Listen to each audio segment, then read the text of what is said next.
देव जी कहते हैं, परीक्षित, भगवान श्री कृष्ण ने विदर्भ राजकुमारी रुक्मिणी जी का यह संदेश सुनकर अपने हाथ से ब्राह्मण देवता का हाथ पकड़ लिया और हंसते हुए यूँ बोले। भगवान श्री कृष्ण ने कहा, ब्राह्मण देवता, जैसे विदर्भ राजकुमारी मुझे चाहती हैं, वैसे ही मैं भी उन्हें चाहता हूँ। मेरा चित्त उन्हीं में लगा रहता है। कहाँ तक कहूँ, मुझे रात के समय नींद तक नहीं आती। मैं जानता हूँ कि रुक्मी ने द्वेषवश मेरा विवाह रोक दिया है, परंतु ब्राह्मण देवता, आप देखिएगा, जैसे लकड़ियों को मथकर एक दूसरे से रगड़कर मनुष्य उनमें से आग निकाल लेता है, वैसे ही युद्ध में उन नामधारी क्षत्रिय कुल कलंक को तहस नहस करके अपने से प्रेम करने वाली परम सुंदरी राजकुमारी को मैं निकाल लाऊंगा। श्री सुखदेव जी कहते हैं, परीक्षित, मधुसूदन श्री कृष्ण जी ने यह जानकर कि रुक्मिणी के विवाह की लग्न परसों रात्रि में ही है, सारथी को आज्ञा दी कि दारुक तनिक भी विलंब न करके रथ जोत लाओ। दारुक भगवान के रथ में शैव्य, सुग्रीव, मेघपुष्प और बलाहक नाम के 4 घोड़े जोत कर उसे ले आया और हाथ जोड़कर भगवान के सामने खड़ा हो गया। सूरनंदन श्री कृष्ण ब्राह्मण देवता को पहले रथ पर चढ़ाकर फिर आप भी सवार हुए और उन शीघ्रगामी घोड़ों के द्वारा एक ही रात में अनार्त देश से विदर्भ देश में जा पहुँचे। कुंडनी नरेश महाराज भीष्मक अपने बड़े लड़के रुक्मी के स्नेहवश अपनी कन्या शिशुपाल को देने के लिए विवाहोत्सव की तैयारी करा रहे थे। नगर के 4 राजपथ चौराहे तथा गली कूचे झाड़ बुहार दिए गए थे, उन पर छिड़काव किया जा चुका था। चित्र विचित्र रंग बिरंगी छोटी बड़ी झांकियाँ और पताकाएं लगा दी गई थीं, तोरण बांध दिए गए थे। वहाँ के स्त्री पुरुष पुष्पमाला, हार, इत्र, फूलेल, चंदन, गहने और निर्मल वस्त्रों से सजे हुए थे। वहाँ के सुंदर सुंदर घरों में से अगर के धूप की सुगंध फैली जा रही थी। परीक्षित, राजा भीष्मक ने पितर और देवताओं का विधि पूर्वक पूजन करके ब्राह्मणों को भोजन कराया और नियमानुसार स्वस्ति वाचन भी किया। सुशोभित दांतों वाली परम सुंदरी राजकुमारी रुक्मिणी जी को स्नान कराया गया। उनके हाथों में मंगलसूत्र, कंकण पहनाए गए, कोहबर बनाया गया, 2 नए नए वस्त्र उन्हें पहनाए गए और वे उत्तम उत्तम आभूषणों से विभूषित की गईं। श्रेष्ठ ब्राह्मणों ने साम, ऋक और यजुर्वेद के मंत्रों से उनकी रक्षा की और अथर्ववेद के विद्वान पुरोहित ने ग्रह शांति के लिए हवन किया। राजा भीष्मक कुल परंपरा और शास्त्रीय विधि के बड़े जानकार थे। उन्होंने सोने, चांदी, वस्त्र, गुड़, मिले हुए तिल और गौएं ब्राह्मण को दी। इसी प्रकार चेदी नरेश राजा दमघोष ने भी अपने पुत्र शिशुपाल के लिए मंत्रज्ञ ब्राह्मणों से अपने पुत्र के विवाह संबंधी मंगल कृत्य कराए। इसके बाद वे मद चुआते हुए हाथियों, सोने की मालाओं से सजाए हुए रथों, पैदलों तथा घुड़सवारों की चतुरंगिणी सेना साथ लेकर कुंडनीपुर जा पहुँचे। विदर्भ राज भीष्मक ने आगे आकर उनका स्वागत सत्कार और प्रथा के अनुसार अर्चन पूजन किया। इसके बाद उन लोगों को पहले से ही निश्चित किए हुए जनवासों में आनंदपूर्वक ठहरा दिया। उस बारात में शाल्व, जरासंध, दंतवक्र, विदुरथ और पौंड्रक आदि शिशुपाल के सहस्त्रों मित्र नरपाती आए थे। वे सब राजा श्री कृष्ण और बलराम जी के विरोधी थे और राजकुमारी रुक्मिणी शिशुपाल को ही मिले, इस विचार से आए थे। उन्होंने अपने अपने मन में यह पहले से ही निश्चय कर रखा था कि यदि श्री कृष्ण बलराम आदि यदुवंशियों के साथ आकर कन्या को हरने की चेष्टा करेगा तो हम सब मिलकर उससे लड़ेंगे। यही कारण था कि उन राजाओं ने अपनी अपनी सेना, पूरी सेना और रथ, घोड़े, हाथी आदि भी अपने साथ ले लिए थे। विपक्षी राजाओं की इस तैयारी का पता भगवान बलराम जी को लग गया और जब उन्होंने यह सुना कि भैया श्री कृष्ण अकेले ही राजकुमारी का हरण करने के लिए चले गए हैं, तब उन्हें वहां लड़ाई झगड़े की बड़ी आशंका हुई। यद्यपि वे श्री कृष्ण का बल विक्रम जानते थे, फिर भी भ्रातृ स्नेह से उनका हृदय भर आया। वे तुरंत ही हाथी, घोड़े, रथ और पैदलों की बड़ी भारी चतुरंगिणी सेना साथ लेकर कुंडनीपुर के लिए चल पड़े। इधर परम सुंदरी रुक्मिणी जी भगवान श्री कृष्ण के शुभागमन की प्रतीक्षा कर रही थी। उन्होंने देखा श्री कृष्ण की तो कौन कहे, अभी ब्राह्मण देवता भी नहीं लौटे, तो वे बड़ी चिंता में पड़ गई। सोचने लगी, अहो, अब मुझ अभागिनी के विवाह में केवल 1 रात की देरी है, परंतु मेरे जीवन सर्वस्व कमल नयन भगवान अब भी नहीं पधारे। इसका क्या कारण हो सकता है, कुछ निश्चय नहीं मालूम पड़ता। यही नहीं, मेरे संदेश ले जाने वाले ब्राह्मण देवता का भी अभी तक नहीं लौटे।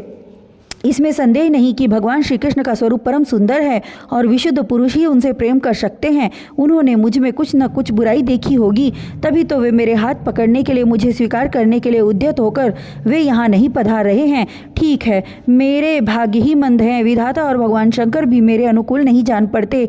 यह भी संभव है कि रुद्र पत्नी गिरिजा गिरिराज कुमारी सती पार्वती जी मुझसे अप्रसन्न हो। परीक्षित रुक्मिणी जी इस उधेड़ बुन में पड़ी हुई थी कि उनका संपूर्ण मन और उनके सारे मनोभाव भक्त मनचोर भगवान ने चुरा लिए थे। उन्होंने उन्हीं को सोचते सोचते अभी समय है ऐसा समझकर अपने आंसू भरे नेत्र बंद कर लिए। परीक्षित इस प्रकार रुक्मिणी जी भगवान श्री कृष्ण के शुभागमन की प्रतीक्षा कर रही थीं। उसी समय उनकी बाईं जांघ, भुजा और नेत्र फड़कने लगे जो प्रियतम के आगमन का प्रिय संवाद सूचित कर रहे थे। इतने में ही भगवान श्री कृष्ण के भेजे हुए ब्राह्मण देवता आ गए और उन्होंने अंतःपुर में राजकुमारी रुक्मिणी को इस प्रकार देखा मानो कोई ध्यान मग्न देवी हो। सती रुक्मिणी जी ने देखा ब्राह्मण देवता का मुख प्रफुल्लित है, उनके मन और चेहरे पर किसी प्रकार की घबराहट नहीं है। वे उन्हें देखकर लक्षणों से ही समझ गईं कि भगवान श्री कृष्ण आ गए। फिर प्रसन्नता से खिलकर उन्होंने ब्राह्मण देवता से पूछा। तब ब्राह्मण देवता ने निवेदन किया कि भगवान श्री कृष्ण यहाँ पधार गए हैं और उनकी भूरी भूरी प्रशंसा की। यह भी बतलाया कि राजकुमारी जी आपको ले जाने की उन्होंने सत्य प्रतिज्ञा की है। भगवान के शुभागमन का समाचार सुनकर रुक्मिणी जी का हृदय आनंदातिरेक से भर गया। उन्होंने इसके बदले में ब्राह्मण के लिए भगवान के अतिरिक्त और कुछ प्रिय न देखकर उन्होंने केवल नमस्कार कर लिया, अर्थात जगत की समग्र लक्ष्मी ब्राह्मण देवता को सौंप दी। राजा भीष्मक ने सुना कि भगवान श्री कृष्ण और बलराम जी मेरी कन्या का विवाह देखने के लिए बाजे बजवाते हुए पूजा की सामग्री लेकर उन्हें उनकी अगवानी की और मधुपर्क, निर्मल वस्त्र तथा उत्तम उत्तम भेंट देकर विधिपूर्वक उनकी पूजा की। भीष्मक जी बड़े बुद्धिमान थे, भगवान के प्रति उनकी बड़ी भक्ति थी। उन्होंने भगवान को सेना और साथियों के सहित समस्त सामग्रियों से युक्त निवास स्थान में ठहराया और उनका यथावत आतिथ्य सत्कार किया। विदर्भ राज भीष्मक जी के यहाँ निमंत्रण में जितने राजा आए थे उन्होंने उनके पराक्रम, अवस्था, बल और धन के अनुसार सारी इच्छित वस्तुएं देकर सबका खूब सत्कार किया। विदर्भ देश के नागरिकों ने जब सुना कि भगवान श्री कृष्ण यहाँ पधारे हैं तब वे लोग भगवान के निवास स्थान पर आए और अपने नयनों की अंजलि में भर भर कर उनके वदनारविंद का मधुर मकरंद रसपान करने लगे। वे आपस में इसी प्रकार बातचीत करते थे। रुक्मिणी इन्हीं की अर्धांगिनी होने के योग्य है और ये परम पवित्र मूर्ति श्याम सुंदर रुक्मिणी के ही योग्य पति हैं, दूसरी कोई इनकी पत्नी होने योग्य नहीं है।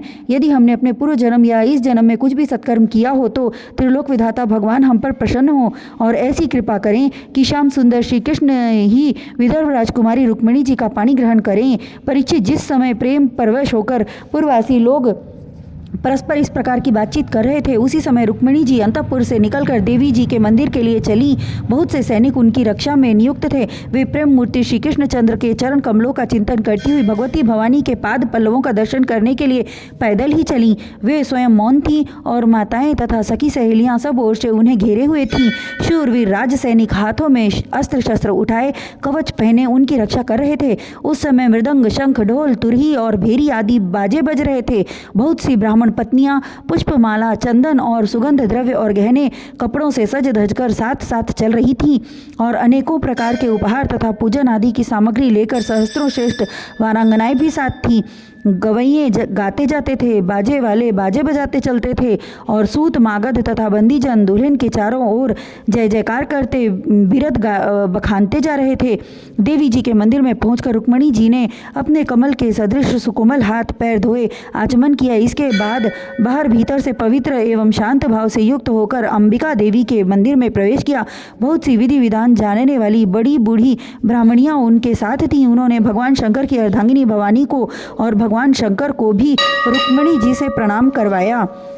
रुक्मिणी जी ने भगवती से प्रार्थना की, अंबिका माता, आपकी गोद में बैठे हुए आपके प्रिय पुत्र गणेश जी को तथा आपको बार बार नमस्कार करती हूँ। आप ऐसा आशीर्वाद दीजिए कि मेरी अभिलाषा पूर्ण हो, भगवान श्री कृष्ण ही मेरे पति हों। इसके बाद रुक्मिणी जी ने जल, गंध, अक्षत, धूप, वस्त्र, पुष्पमाला, हार, आभूषण, अनेकों प्रकार के नैवेद्य, भेंट और आरती आदि सामग्रियों से अंबिका देवी की पूजा की। तदनंतर उक्त सामग्रियों से तथा नमक, पुआ, पान, कंठ, सूत्र, फल और ईख से सुहागिन ब्राह्मणियों को भी पूजा की। तब ब्राह्मणियों ने उन्हें प्रसाद देकर आशीर्वाद दिया और दुल्हन ने ब्राह्मणियों और माता अंबिका को नमस्कार करके प्रसाद ग्रहण किया। पूजा अर्चना की विधि समाप्त हो जाने पर उन्होंने मौन व्रत तोड़ दिया और रत्न जड़ित अंगूठी से जगमगाते हुए कर कमल के द्वारा एक सहेली का हाथ पकड़कर वे गिरजा मंदिर से बाहर निकली। परीक्षित, रुक्मिणी जी भगवान की माया के समान ही बड़े बड़े धीर वीरों को भी मोहित कर लेने वाली थी। उनका कटिभाग बहुत ही सुंदर और पतला चला था। मुखमंडल पर कुंडलों की शोभा जगमगा रही थी। वे किशोर और तरुणी अवस्था की संधि में स्थित थी। नितंब पर जड़ाऊ करधनी शोभायमान हो रही थी। वक्षस्थल कुछ उभरे हुए थे और उनकी दृष्टि लटकती हुई अलकों के कारण कुछ चंचल हो रही थी। उनके होठों पर मनोहर मुस्कान थी। उनके दांतों की पात थी तो कुंदकली के समान परम उज्ज्वल, परंतु पके हुए कुंदरू के समान लाल लाल होठों की चमक से उस पर भी लालिमा आ गई थी। उनके पाँव में पाजेब चमक रहे थे और उनमें लगे हुए छोटे छोटे घुंघरू रुनझुन कर रहे थे। वे अपने सुकुमार चरण कमलों से पैदल ही राजहंस की गति से चल रही थीं। उनकी वह अपूर्व छवि देखकर वहां आए हुए बड़े बड़े यशस्वी वीर सब मोहित हो गए। कामदेव ने ही भगवान का कार्य सिद्ध करने के लिए अपने बाणों से उनका हृदय जर्जर कर दिया। रुक्मिणी जी इस प्रकार उस उत्सव यात्रा के बहाने मंद मंद गति से चलकर भगवान श्री कृष्ण पर अपना राशि राशि सौंदर्य निछावर कर रही थीं। उन्हें देखकर और उनकी खुली मुस्कान तथा लजीली चितवन पर अपना चित्त लुटाकर वे बड़े बड़े नरपति एवं वीर इतने मोहित और बेहोश हो गए कि उनके हाथों से अस्त्र शस्त्र छूटकर गिर पड़े और वे स्वयं भी रथ, हाथी तथा घोड़ों से धरती पर आ गिरे। इस प्रकार रुक्मिणी जी भगवान श्री कृष्ण के शुभ आगमन की प्रतीक्षा करती हुई अपने कमल की कली के समान सुकुमार चरणों को बहुत ही धीरे धीरे आगे बढ़ा रही थीं।